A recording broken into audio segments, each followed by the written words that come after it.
নিজের ভোট নিজে দাও, ভোট নষ্ট করো না রে।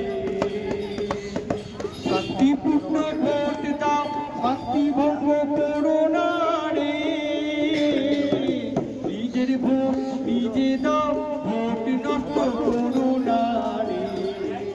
শান্তিপূর্ণ ভোটদানে নাগরিকদের আশ্বাস জোগাতে তারকেশ্বরে একতারা হাতে স্বপন দত্ত বাউল। 2026 সালে রাজ্যে বিধানসভা নির্বাচনে নির্ঘণ্ট ঘোষণা হয়ে গেছে।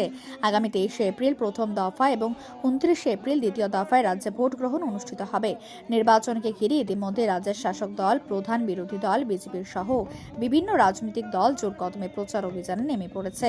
এই পরিস্থিতিতে সাধারণ মানুষকে ভয়মুক্ত শান্তিপূর্ণভাবে ভোটদানে উৎসাহিত করতে নির্বাচন কমিশনের উদ্যোগে তারকেশ্বরে উপস্থিত হলেন রাষ্ট্রপতি সমাপ্তপ্রাপ্ত এবং নির্বাচন কমিশনের স্বীকৃত শিল্পী ডক্টর স্বপন দত্ত বাউল। দেখুন, 2026-এর ভোট ডিক্লেয়ার হওয়ার সঙ্গে সঙ্গে দিনক্ষণ ঠিক হয়ে যাওয়ার সঙ্গে সঙ্গে আমি কিন্তু বাড়িতে বসে নেই। আমি রাজ্যের 23টি জেলায় বেরিয়ে পড়েছি ঘুরতে। প্রথমেই আমি হেভিওয়েট যে বিধানসভা কেন্দ্র ভবানীপুরে আমি শান্তিপূর্ণ ভোটের বার্তা দিয়েছি। কলকাতায় ভোটের বার্তা দিয়েছি, হাওড়া জেলায় ঘুরে ঘুরে ভোটের বার্তা দিয়েছি। কালকে আমি হুগলি জেলায় সব জায়গায় ঘুরেছি ভোটের বার্তা দিয়ে। আজকে আমি তারকেশ্বরে বাবার ধামে রাজবাড়ির কাছে আমি চলে এসেছি, তারকেশ্বর স্টেশনে চলে এসেছি।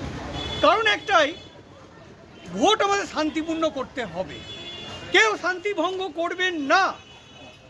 শান্তি ভঙ্গ করলে আপনারা বাধা দেবেন, তাকে বোঝাবেন যে শান্তি রক্ষা করতে হবে আর অবাধ পক্ষপাতহীন ভোট করতে হবে। এই ভোটে কেউ পক্ষপাতিত্ব করতে পারবেন না, পক্ষপাত দুষ্ট ভোট চলবে না। নিজের ভোট নিজে দেবেন, কেউ ভয় খাবেন না, নির্ভয়ে ভোট দেবেন। ভয় মুক্ত ভোট হতে হবে। ভোটদানে কেউ পিছিয়ে যাবেন না। আর আপনি যদি বলেন আমি ভোট দেবো না, ভয় খাচ্ছি, আপনি ভোট না দিলে ভোটার কার্ডের কোনো মূল্য রবে না। আর একটা কথা বারবার বলবো, গণতন্ত্রের উপর প্রত্যেকে আস্থা রাখবেন, ভরসা রাখবেন, গণতান্ত্রিক ঐতিহ্যকে রক্ষা করবেন। আপনারা সকলেই করতে হবে। আর আপনাকে দেখতে হবে ভারতবাসীগণ, বাঙালিগণ, যাতে কেউ জাত ধর্মের ভেদাভেদ না করে ভোটে। কেউ যেন জাত ধর্মের ভেদাভেদ করে দণ্ড না লাগায়, দ্বন্দ্ব লাগিয়ে যেন হিংসা না ছড়ায়। হিংসা মুক্ত ভোট চাই। আর কি চাই?